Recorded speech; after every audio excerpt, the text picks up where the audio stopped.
สวัสดีค่ะวันนี้นะคะพบกับมิ้นกิจรุ่งโรจน์ธุรกิจ KRB ค่ะสุพรรณบุรีนะคะวันนี้เรามีสมอบรถ Toyota Fortuner เครื่อง 3,000 ขับ 4 คันนี้ให้กับพี่นนท์กันนะคะเดี๋ยววันนี้ขอสวัสดีพี่นนท์ก่อนนะคะ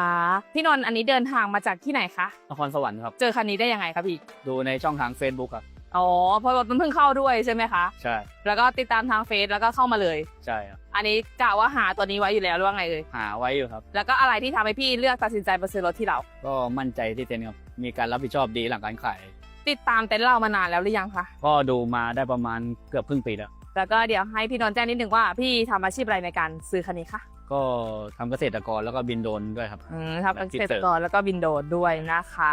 อยากฝากอะไรถึงคนที่กำลังคิดจะซื้อรถมือสองนิดนึงทำไมถึงเลือกปฏิเจนหลักก็อยากให้ลองมาดูครับเพราะว่าบริการหลังการขายก็ดีครับแล้วก็มั่นใจในการรับผิดชอบของเต็นท์ครับก็สุดท้ายนะคะเดี๋ยวเราส่งมอบรถให้พี่นนท์กันนะคะขอให้พี่ขับขี่ปลอดภัยแล้วก็เฮงๆรวยๆนะคะ